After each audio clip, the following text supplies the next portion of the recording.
Selanjutnya dipandu Yang Mulia Pak Wakil ya, Prof. Saldi, mohon dipandu. Tes. Silakan dilanjutkan. Mohon izin melanjutkan Yang Mulia Majelis Hakim. Perihal putusan Mahkamah Konstitusi nomor 90 garing PUU strip 21 Romawi garing 2023 untuk selanjutnya akan kami sebut dengan putusan MK nomor 90. Pemohon mendalilkan bahwa adanya intervensi. Dilanjutkan ke dalil pelanggaran prosedur saja di halaman 56. Baik. Kalau putusan 90 sudah clear ya. Baik, sudah dianggap ulang-ulang maksudnya. Baik Yang Mulia, dianggap telah dibacakan. Kemudian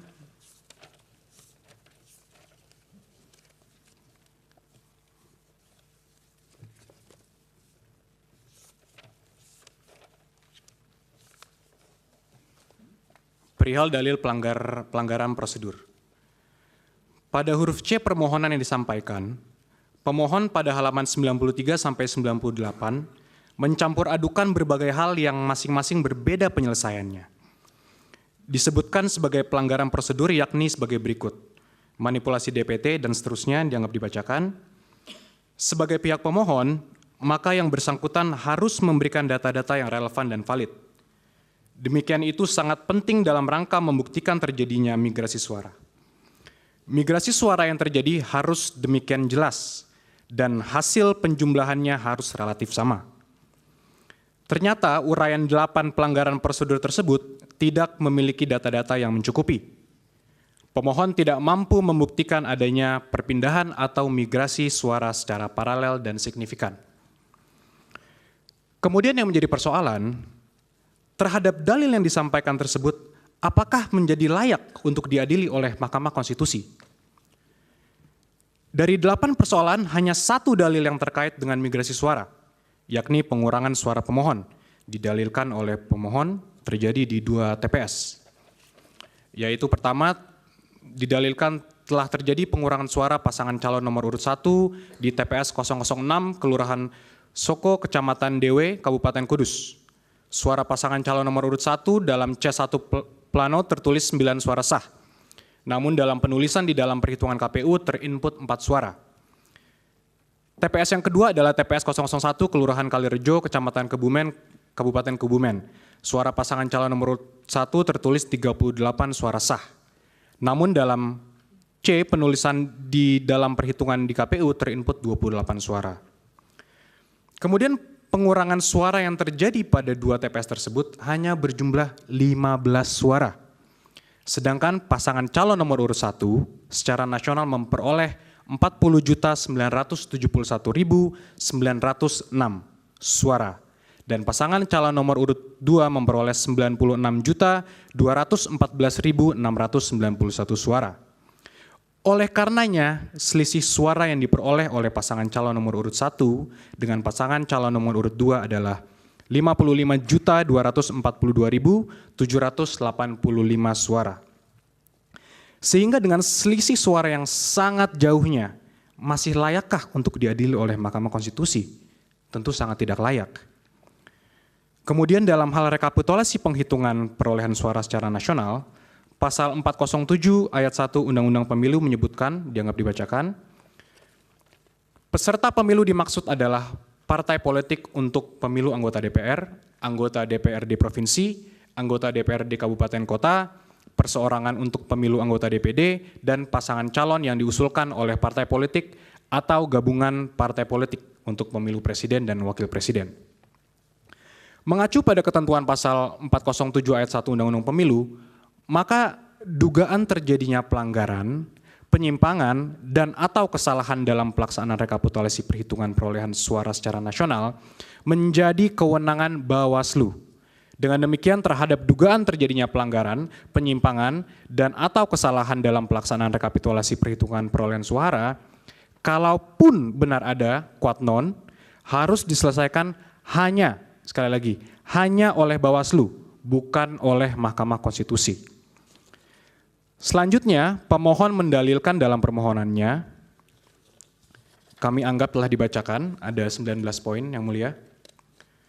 Dapat kami sampaikan bahwa seluruh dalil tersebut adalah tidak benar dan tidak terbukti kebenarannya. Dan seandainya pun benar ada quod non, Tidak terbukti pula ada kaitannya atau hubungannya dengan signifikansi perolehan suara yang diperoleh oleh pasangan calon nomor urut 2. Artinya, perbuatan-perbuatan tersebut seandainya pun ada, kuat non, tidak dapat dibuktikan ada hubungan kausal atau pengaruh dengan perolehan suara yang diperoleh oleh pasangan calon nomor urut 2. Terlebih lagi, kesemua hal tersebut di atas tidak dapat dibuktikan secara terstruktur, sistematis, dan masif. Dalil-dalil permohonan tersebut di atas hanyalah merupakan tuduhan-tuduhan yang tidak berdasar dengan menggunakan narasi-narasi yang di dalamnya terkandung diksi-diksi curang dan menyesatkan, semata-mata hanya untuk menggiring opini dengan tujuan mendegradasi terpilihnya pasangan calon nomor urut 2. Tuduhan-tuduhan tersebut adalah tuduhan yang sangat menyakitkan karena telah menafikkan hak mayoritas rakyat Indonesia untuk menentukan pilihannya memilih pasangan Prabowo Gibran, yang begitu dicintai dan diharapkan oleh mayoritas rakyat Indonesia sebagai Presiden dan Wakil Presiden Indonesia. Hal ini terlihat dari besarnya jumlah suara yang diberikan oleh rakyat kepada pasangan Prabowo Gibran, yaitu sebanyak 96.214.691 suara, atau setara dengan 58,58%. Oleh karena itu, dapat disimpulkan bahwa pihak pemohon tidak pada tempatnya mendalilkan dan memohon mendiskualifikasi pasangan calon Prabowo Gibran sebagai calon presiden dan wakil presiden kepada Mahkamah Konstitusi, karena hal tersebut menjadi kewenangan Bawaslu. Hanya ada satu kewenangan Mahkamah Konstitusi dalam sengketa pemilu presiden dan wakil presiden, yakni terhadap hasil perhitungan suara yang mempengaruhi penentuan terpilihnya pasangan calon atau penentuan untuk dipilih kembali pada pemilu presiden dan wakil presiden sesuai pasal 475 ayat 2 Undang-Undang Pemilu. Bagian berikutnya yang mulia kami masuk kepada dugaan pelanggaran yang dilakukan oleh pemohon. Dalil-dalil pemohon terkait tuduhan pelanggaran yang dilakukan pihak terkait hanyalah merupakan tuduhan-tuduhan yang tidak berdasar dengan menggunakan narasi-narasi yang di dalamnya terkandung diksi-diksi curang dan menyesatkan semata-mata hanya untuk menggiring opini dengan tujuan mendegradasi terpilihnya pasangan calon nomor urut 2. Adapun yang sebenarnya terjadi, justru pemohonlah yang tercatat diduga melakukan berbagai pelanggaran pemilu berdasarkan data Bawaslu sebagai berikut. Kami izin hanya membacakan mungkin 2 saja yang mulia, total ada 36 laporan. Ya, silakan. Yang pertama, laporan terhadap paslon 01 di KPU RI tanggal 14 November 2023 atas pelanggaran pasal 27 ayat 1 Peraturan KPU nomor 20 tahun 2023. Yang kedua ada lagi laporan terhadap Cawapres paslon 01 di Smesco Convention Hall, Jakarta Selatan, DKI Jakarta tanggal 29 November 2023 atas pelanggaran pasal 28 ayat 1 huruf C dan D Undang-Undang Pemilu dan pasal 72 ayat 1 huruf C dan D Peraturan KPU nomor 20 tahun 2023. Itu 2 dari total 36 dugaan terjadinya pelanggaran yang kami anggap telah dibacakan, Yang Mulia. Ya, lanjut halaman 69 huruf E.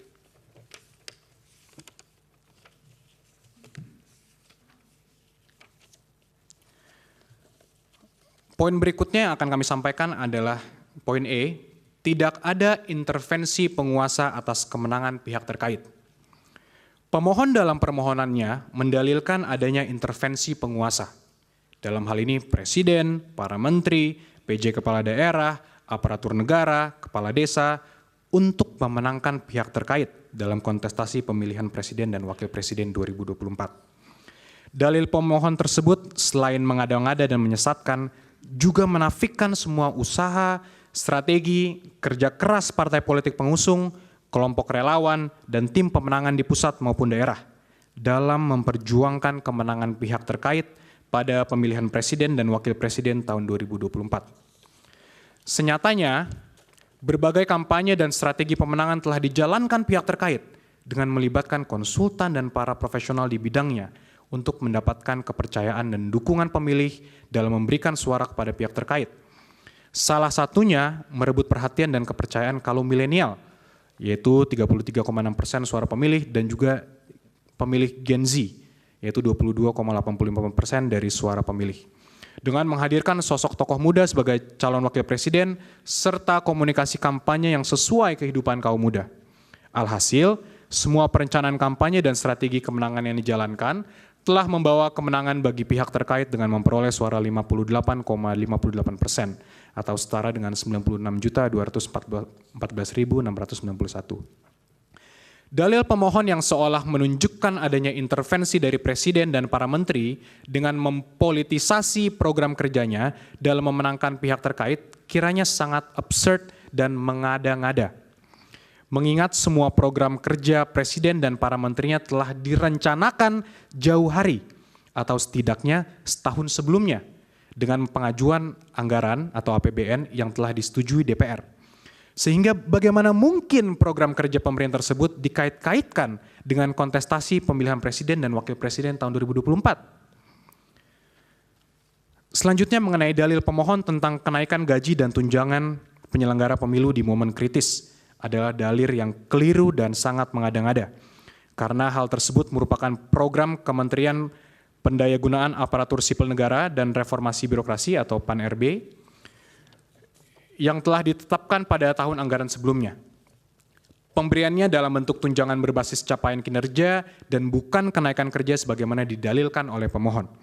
Sehingga jelas program tersebut tidak ada kaitannya dengan presiden, terlebih menghubungkannya dengan kontestasi pemilu 2024. Selanjutnya mengenai politik uang di TPS 029 Desa Karanggintung, Jawa Tengah, telah dijelaskan sendiri oleh pemohon bahwa perbuatan tersebut dilakukan oleh aparat desa kepada PPS, sehingga tidak ada kaitannya dengan pihak terkait. Sedangkan mengenai pemberian uang yang dilakukan Gus Miftah, itu dilakukan dalam kapasitas pribadi. Karena sampai saat ini yang bersangkutan tidak pernah tercatat sebagai tim kampanye, baik di tingkat nasional maupun daerah. Adapun terkait tuduhan pencoblosan lebih dari 1 kali, tidak jelas dilakukan oleh siapa dan untuk kepentingan siapa. Sehingga biarlah diproses oleh Bawaslu agar persoalan menjadi terang dan dapat dimintai pertanggungjawaban dari pelakunya. Demikian halnya dengan bantuan sosial atau bansos dari pemerintah. Itu adalah program kerja yang telah berjalan selama ini, termasuk di luar tahun pemilu dengan pengaturan melalui Perpres nomor 63 tahun 2017. Program bansos ini ditujukan bagi seseorang, keluarga, kelompok, atau masyarakat miskin, tidak mampu dan atau rentan terhadap risiko sosial, di mana sangat berbeda dengan target suara pemilih milenial dan Gen Z yang hendak diraih pihak terkait. Untuk lebih jelasnya kami uraikan program bansos yang selama ini digulirkan pemerintah sebagai berikut. Pengaturan mengenai bansos telah diatur dalam Perpres nomor 63 tahun 2017 tentang penyaluran bansos secara non-tunai. Definisi dianggap telah dibacakan. Bansos dapat diberikan apabila terjadi potensi kerentanan sosial yang ditanggung oleh seseorang, keluarga, kelompok, dan atau masyarakat sebagai dampak krisis sosial, krisis ekonomi, krisis politik, fenomena alam, dan bencana yang jika tidak diberikan bansos akan semakin terpuruk dan tidak dapat hidup dalam kondisi wajar, sebagaimana dalam pasal 1 angka 2 Perpres 63 tahun 2017 yang definisinya dianggap telah dibacakan. Dari definisi dan persyaratan yang diatur tersebut secara limitatif, pemerintah dapat mengeluarkan bansos bila terjadi adanya peristiwa yang dapat menimbulkan potensi kerentanan sosial dari adanya fenomena alam atau bencana yang tidak diberikan bansos akan semakin terpuruk bagi rakyat. Hal ini merupakan pelaksanaan pasal 28A Undang-Undang Dasar tahun 1945, di mana negara memiliki kewajiban untuk memenuhi hak dasar warga negaranya. Selanjutnya berdasarkan pada data BNPB, Indonesia mengalami fenomena alam dan bencana yang terjadi sebanyak 331 bencana banjir, atau sekitar 44% dari total kejadian bencana yang terjadi pada periode Januari hingga Maret 2023, yang berdampak gagal panen akibat banjir, dengan total lahan sekitar 54.000 hektar pada 136 kabupaten kota di 20 provinsi. Dengan adanya fenomena alam atau banjir yang terjadi di 136 kabupaten kota pada 20 provinsi, maka akan berdampak pada keberlangsungan hidup rakyat yang berdampak gagalnya panen akibat banjir. Presiden sebagai pemimpin tertinggi haruslah sensitif dan prihatin untuk secara tepat dan tegas untuk mengeluarkan kebijakan dalam bentuk bantuan sosial kepada rakyatnya. Oleh karena itu, Presiden diberikan kewenangan oleh undang-undang untuk melakukan perubahan APBN sebagaimana dalam pasal 20 ayat 1 huruf F Undang-Undang APBN tahun 2024. Berdasarkan aturan hukum tersebut, pasal 20 Undang-Undang APBN tersebut, Presiden dapat melakukan perubahan anggaran belanja negara terkait adanya penanggulangan bencana, sehingga tindakan Presiden Jokowi telah sesuai hukum dengan melakukan perubahan anggaran belanja negara dikarenakan adanya bencana banjir yang berdampak pada gagalnya panen yang terjadi pada 54.000 hektar lahan pertanian dan akan mengancam keberlangsungan hidup rakyat Indonesia. Dalil permohonan pemohon yang mempermasalahkan penggunaan bansos untuk pemenangan pihak terkait yang dilakukan Presiden Jokowi seharusnya menggunakan instrumen-instrumen hukum terkait kepemiluan. Sejak berlakunya Undang-Undang Nomor 7 Tahun 2017 tentang Pemilu, telah ada pembagian kewenangan dalam rezim kepemiluan. Jenis pelanggaran administrasi pemilu dan sengketa proses pemilu yang merupakan kewenangan dari Bawaslu, pelanggaran pidana pemilu merupakan kewenangan Gakumdu, dan sebuah lembaga yang memeriksa dan mengadili pelanggaran etik penyelenggara pemilu melalui DKPP. Serta perselisihan hasil pemilu merupakan kewenangan dari Mahkamah Konstitusi. Bila berkaca pada pembagian kewenangan dalam rezim kepemiluan dihubungkan dengan dalil permohonan pemohon tersebut, maka dalil tersebut dapat dikategorikan sebagai pelanggaran pemilu bila hal tersebut terbukti sebagai pelanggaran pemilu. Hal ini berdasarkan pada pasal 283 ayat 1 Undang-Undang Pemilu yang dianggap telah dibacakan. Dari uraian di atas, pelanggaran pemilu dapat dilihat dari definisinya dalam pasal 1 angka 31 per Bawaslu nomor 8 2022 dianggap telah dibacakan. Sehingga bila pemohon yang mendalilkan adanya pelanggaran pemilu, maka pemohon dapat melaporkan pelanggaran tersebut kepada Bawaslu untuk dapat mengkualifisir apakah sebagai pelanggaran pemilu atau pidana pemilu. Berdasarkan hasil kualifisir tersebut, Bawaslu akan mendistribusikan kasus sengketa pemilu ke Dewan Kehormatan Penyelenggara Pemilu, KPU, Peradilan Umum, ataukah Peradilan Tata Usaha Negara. Pemohon secara kasat mata telah mencampur adukan antara pelanggaran pemilu dengan perselisihan hasil pemilu. Dengan catatan, itu pun kalau pelanggaran pemilu yang didalilkan dapat dibuktikan secara sah dan meyakinkan. Tapi senyatanya dari pemohon belum ada satupun yang mengajukan laporan ke Bawaslu terkait adanya dugaan pelanggaran pemilu yang dilakukan Presiden yang memberikan bantuan sosial kepada rakyat akibat adanya peristiwa fenomena alam atau banjir yang terjadi di 136 kabupaten kota pada 20 provinsi. Dilanjut ke huruf L, halaman 76, kesimpulan semuanya itu. Baik, Yang Mulia.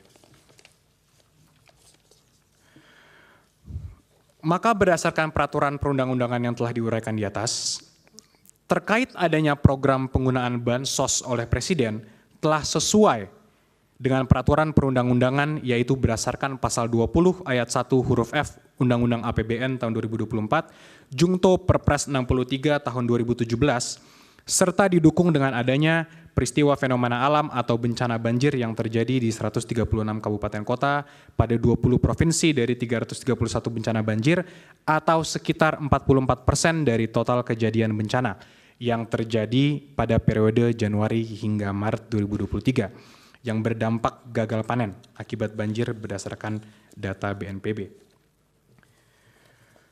Sebagaimana telah kami singgung pada bagian pendahuluan, program Bansos merupakan amanat konstitusi yang bertujuan untuk sebesar-besarnya kemakmuran rakyat, yang mana sepanjang program Bansos dimaksud kemudian secara normatif telah dimasukkan ke dalam kerangka APBN yang dibahas dan disepakati bersama antara pemerintah, DPR RI, maka hal-hal lebih lanjut dan teknis dalam penyalurannya ialah menjadi open legal policy dari pemerintah.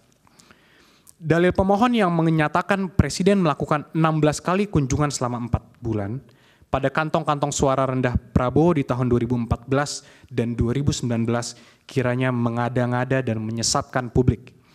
Adapun sebagaimana pemberitaan di berbagai media, kunjungan Presiden dan menterinya dalam kurun waktu tersebut berkaitan dengan penyaluran bansos terhadap masyarakat berdampak banjir dan fenomena El Nino yang terjadi di daerah tersebut, yang diantaranya berdampak gagal panen dan sebagainya. Wilayah kunjungan tersebut bukanlah kantong-kantong suara rendah Prabowo di tahun 2014 dan 2019. Sehingga Dalil yang dikemukakan pemohon jelas mengada-ngada dan ilusoir semata. Demikian juga dalil pemohon yang menyatakan pengangkatan PJ kepala daerah secara masif untuk mengarahkan pilihan kepada pihak terkait kiranya sangat mengada-ngada dan tidak relevan. Karena pengangkatan PJ kepala daerah tersebut dalam rangka pelaksanaan pilkada serentak yang telah dipersiapkan jauh hari dengan persetujuan DPR. Justru sebaliknya, dari beberapa dokumen terbukti bahwa beberapa orang PJ kepala daerah yang telah memberikan dukungan kepada pasangan calon presiden dan wakil presiden nomor urut 1 maupun pasangan calon presiden dan wakil presiden nomor urut 3 dengan uraian sebagai berikut. Pertama, adanya fakta integritas yang ditantangani oleh PJ Bupati Sorong untuk memenangkan paslon nomor urut 3 dalam kontestasi pemilihan umum presiden tahun 2024. Kasus penggeledahan PJ Bupati Sorong oleh KPK di rumah dinas PJ Bupati Sorong menemukan fakta integritas PJ Bupati Sorong yang diwajibkan mendukung pasangan Ganjar Mahfud. Kemudian adanya keterlibatan BIN sebagaimana beredarnya video pencoblosan surat suara di luar waktu pemilihan yang terjadi di PPLN Kuala Lumpur dan persoalan DPT di Kuala Lumpur yang diduga melibatkan unsur-unsur dari BIN. Waktunya tinggal 7 menit ya. Baik, Yang Mulia. Kemudian satu lagi kami berikan contoh, keterlibatan PJ Bupati Kampar yang bersikap tidak netral dan mendukung serta memenangkan pasangan calon presiden dan wakil presiden nomor urut 1 dengan cara meminta melibatkan para kepala desa di wilayah Kampar untuk memilih pasangan calon presiden wakil presiden nomor urut 1 serta memilih calon legislatif dari partai pendukung pasangan calon presiden dan wakil presiden nomor urut 1. Dan kemudian PJ Bupati Kabupaten Kampar telah dicopot oleh Menteri Dalam Negeri sebagaimana surat keputusan Menteri Dalam Negeri nomor 100.2.1.3 strip 6598 tahun 2023 tentang pemberhentian dan pengangkatan pejabat Bupati Kampar. Selebihnya kami anggap telah dibacakan, Yang Mulia.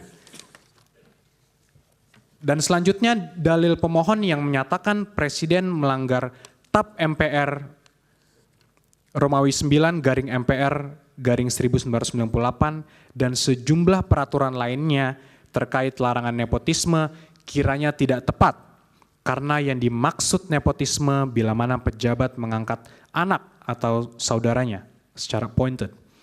Sedangkan jika sang anak dipilih rakyat atau elected, maka tidak termasuk nepotisme. Larangan ini bukan dimaknai seolah anak pejabat tidak boleh berkarir. Untuk penutup akan dilanjutkan dan disampaikan oleh Prof. Fatwa Sibuan. Terima kasih Yang Mulia. Mohon izin Yang Mulia, mohon klarifikasi selanjutnya dilanjutkan oleh saya, Yuri Kemal Fadlullah. Kami lanjutkan pada bagian dalam eksepsi poin A, Mahkamah tidak berwenang untuk memeriksa dan memutus sengketa di luar hasil penghitungan suara. Sebagaimana kita maklum. Bisa nggak itu diringkas saja, karena itu kan secara substansi sama dengan keterangan sebelumnya. Kita anggap itu sudah dibacakan. Baik Yang Mulia, kami langsung masuk kepada bagian kedua, eksepsi mengenai kompetisi. Mohon maaf. Permohonan kabur, halaman 31. Eksepsi, ya, permohonan tidak jelas obskur libel karena terdapat perbedaan yang sangat esensial dan inkonsisten dalam konstruksi posita dan petitum permohonannya. Sebagaimana telah panjang lebar kami uraikan di atas bahwa pada dasarnya Undang-Undang 45 telah secara tegas memberikan kewenangan kepada MK untuk memutus perselisihan tentang hasil pemilu. Selain daripada itu, merujuk kepada norma pasal 22E ayat 6 UUD 45 menyebutkan bahwasanya ketentuan lebih lanjut tentang pemilu diatur dengan undang-undang. Adapun undang-undang yang dimaksud adalah undang-undang pemilu. Kendati demikian, perlu harusnya digarisbawahi bahwa keberatan sebagaimana pasal 475 ayat 1 Undang-Undang Pemilu ada terdapat frasa hanya, yakni hanya terbatas pada hasil penghitungan suara yang memengaruhi penentuan terpilihnya paslon atau penentuan untuk dipilih kembali pada pemilu presiden dan wakil presiden. Bahwa sejalan dan senantiasa berpedoman kepada norma-norma yang berkenaan dengan kewenangan MK sebagaimana disebutkan di atas, kemudian melalui PMK nomor 4 tahun 2023, MK telah memberikan pedoman bagi tiap-tiap pasangan calon presiden dan wakil presiden yang merasa berkeberatan dengan jumlah hasil suara sah yang ditetapkan oleh KPU RI untuk dapat mengajukan suatu permohonan pembatalan atas penetapan hasil penghitungan perolehan suara oleh KPU RI dengan menggunakan formalitas dan sistematikanya yang ditentukan secara spesifik. Untuk selanjutnya tidak kami lanjutkan karena memang kami mengutip pasal 8 PMK nomor 4 nomor tahun 2023. Bahwa selanjutnya terkait dengan formalitas konstruksi permohonan pemohon sebagaimana termuat pada halaman 18 dan 19 permohonan, pemohon menyatakan bahwa hasil penghitungan suara yang diperoleh oleh pihak terkait menurut pemohon di 38 provinsi plus di luar negeri dengan jumlah 0 suara. Kesalahan perhitungan demikian didalilkan oleh pemohon dengan narasi-narasi adanya pelanggaran TSM berupa nepotisme dan pelanggaran prosedur yang merusak integrasi Pilpres 2024 dan merupakan pelanggaran terhadap asas-asas dalam pelaksanaan pemilu sehingga suara pihak terkait menjadi 0. Bahwa bila mana kemudian mencermati dan merujuk pada bagian petitum dalam pemohonannya, pemohon bukan memintakan kepada majelis hakim untuk menyatakan perhitungan sebagaimana yang benar menurut pemohon, akan tapi konstruksi petitum yang dilimitasi oleh PMK nomor 4. Akan tapi pemohon justru memohonkan kepada MK untuk mendiskualifikasi pihak terkait dan memerintahkan kepada termohon untuk melakukan pemungutan suara ulang. Sebagaimana permohonan petitumnya tidak kami sampaikan. Merujuk pada petitum yang diajukan pemohon di atas, setidaknya ada 2 hal yang hendak pihak terkait tanggapi. Yang pertama, kembali merujuk kepada pasal 8 ayat 6 PMK nomor huruf B PMK nomor 4 tahun 2023, pemohon memang di dalam posita permohonannya telah menyampaikan klaim hasil perhitungan perolehan suara menurut pemohon. Akan tetapi kemudian pemohon tidak meminta penetapan klaim tersebut di dalam petitumnya. Dengan demikian telah menjadi jelas dan terang bahwa permohonan yang diajukan oleh pemohon merupakan permohonan yang tidak selaras dan oleh karenanya menyebabkan permohonan menjadi obskur. Kedua, terdapat kerancuan dan kekacauan jalan pikiran serta redaksional di dalam petitum butir 3 permohonan. Pemohon meminta mendiskualifikasi pihak terkait dalam keputusan KPU nomor 1632 tentang penetapan paslon presiden dan wakil presiden tahun 2024 dan seterusnya. Sebagaimana yang kita ketahui bahwa 2 keputusan KPU RI itu tidak terkategorikan sebagai suatu ketetapan yang masuk dalam ranah penghitungan hasil pemilihan umum. Apabila 2 keputusan KPU RI tersebut hendak dibatalkan oleh pemohon, maka hal tersebut masuk ke dalam kategori sengketa proses pemilu. Dan hukum telah mengatur mekanisme penyelesaiannya melalui Bawaslu sebagaimana pasal 466 sampai pasal 469 Undang-Undang Pemilu. Apabila putusan Bawaslu tersebut tidak diterima oleh pemohon, maka upaya hukum yang dapat dilakukan adalah dengan mengajukan gugatan pengadilan tun sebagaimana diatur pasal 470 sampai dengan pasal 472 Undang-Undang Pemilu. Bahwa berdasarkan uraian dan argumentasi yuridis di atas, pemohon tidak dapat memberikan pertimbangan yang konkret kepada Majelis Hakim Konstitusi yang mulia, sebagaimana marwah dari sengketa perselisihan hasil pemilihan umum. Oleh karenanya telah cukup alasan bagi yang mulia Majelis Hakim Konstitusi untuk menyatakan permohonan yang diajukan oleh pemohon merupakan permohonan yang tidak jelas, obscure libel, sehingga beralasan hukum bagi Mahkamah Konstitusi untuk menyatakan permohonan pemohon tidak dapat diterima. Selanjutnya di dalam pokok permohonan, bahwa bila pihak terkait menolak seluruh dalil-dalil yang disampaikan oleh pemohon di dalam permohonannya, bahwa pihak terkait menolak seluruh dalil-dalil yang disampaikan, kecuali dinyatakan sebaliknya di dalam keterangan pihak terkait ini. Karena pada prinsipnya dalil-dalil permohonan pemohon dalam pokok perkara ini semata-mata bersifat asumtif. Tidak disertai alat bukti yang sah dan tidak pula dapat terukur secara pasti, bahkan cenderung tidak sama sekali membuktikan hal-hal yang berkaitan dengan bagaimana dan sebesar apa dampaknya terhadap perolehan hasil jumlah suara sah pada pemilihan umum presiden dan wakil presiden Republik Indonesia tahun 2024. Perlu juga pihak terkait sampaikan sebelum memberikan tanggapan secara spesifik mengenai akumulasi dalil-dalil dan argumentasi pemohon, bahwa Mahkamah Konstitusi sebagai lembaga peradilan yang independen dan imparsial tentunya harus membatasi diri dalam hal mengadili perkara-perkara yang bersifat politis atau seperti halnya dalam konteks perselisihan hasil pemilu ini. agar tidak menjadi objek politisasi dari cabang kekuasaan lainnya ataupun pihak-pihak lainnya. Namun mengingat fenomena judicialization of politics merupakan sesuatu yang tidak dapat dihindari saat ini oleh Mahkamah Konstitusi, maka menjadi suatu hal yang penting dan utama bagi Mahkamah Konstitusi untuk mengedepankan prinsip pembatasan diri atau judicial restraint dalam memutus perkara perselisihan hasil pemilu agar nantinya Mahkamah Konstitusi tidak menjadi objek politisasi. Selanjutnya, untuk menghindari adanya pengulangan, dapat kami sampaikan bahwa hal-hal yang telah disampaikan pada bagian pendahuluan dan eksepsi secara mutatis mutandis merupakan bagian yang tidak terpisahkan. Poin A, tanggapan atas persandingan perolehan suara menurut pemohon. Bahwa dalam halaman 16 sampai dengan 19 permohonan, pemohon menyampaikan persandingan perolehan suara menurut pemohon berdasarkan SK KPU 360 dan Berita Acara KPU RI nomor 218 tanggal 20 Maret 2024. Bahwa berdasarkan keputusan termohon dan SK 360 tersebut, perolehan masing-masing pasangan calon yang nomor urut 1 sejumlah 40.971.906 suara, pasangan calon nomor urut 2 96.214.691, pasangan calon nomor urut 3 27.040.878, sehingga total suara sah adalah 164.227.475. Sedangkan apa yang menjadi perbedaan di dalam jumlah suara sah yang terdapat di dalam putusan KPU tersebut adalah di mana pasangan calon nomor urut 2 adalah 0. Sehingga total suara sah berbeda yang tadinya sejumlah 164 juta hingga tinggal 68.012.784. Pemohon dalam permohonannya sama sekali tidak membuktikan dasar-dasar perhitungan yang didalilkan.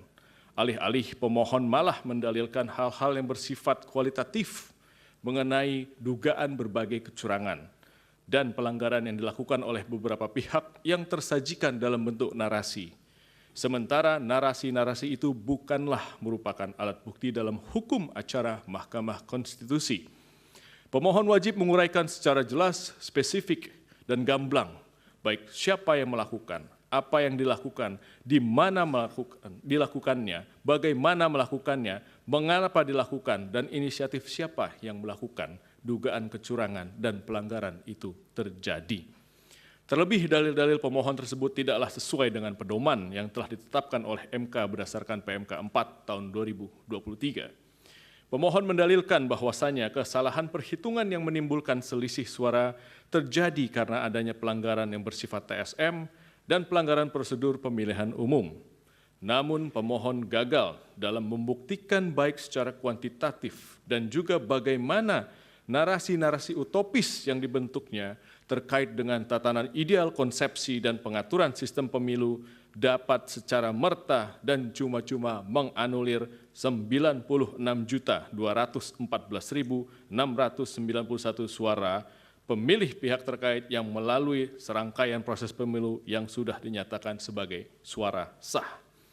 Bahwa sejatinya dalam membuktikan dalil argumentasi kuantitatif mengenai angka-angka perolehan dalam hal perkara PHU Presiden dan Wakil Presiden, pemohon wajib membuktikan secara by data apakah terjadi kecurangan, penggelembungan, atau pengurangan suara dari pemohon itu sendiri. Namun demikian, dalil argumentasi yang diajukan pemohon yang justru setuju terhadap perolehan suara pemohon sendiri berdasarkan rekapitulasi final termohon membuktikan bahwa sesungguhnya pemohon sendiri tidak mampu untuk membuktikan adanya kesalahan hitung, penggelumbungan, ataupun pembuktian kuantitatif terhadap hasil perolehan suara yang telah ditetapkan oleh termohon. Justru kemudian dengan ketidakmampuannya membuktikan adanya perbedaan perolehan suara secara merta-merta dan menganulir suara total pihak terkait. Tidak ada satu alat bukti pun yang bersifat kuantitatif yang diajukan oleh pemohon untuk membuktikan bahwa perolehan suara dari pihak terkait adalah 0. Dan yang lebih esensial adalah tidak ada salah satu bukti pun yang diajukan berupa rekomendasi dan atau putusan dari Bawaslu RI, maupun putusan pengadilan yang telah berkekuatan hukum tetap yang menyatakan atau setidaknya menjadi dasar bahwa pihak terkait terdiskualifikasi. Selanjutnya mohon izin Yang Mulia, bagian selanjutnya disampaikan oleh rekan kami Pak Dr. Fahri Bahmid. Terima kasih. Silakan.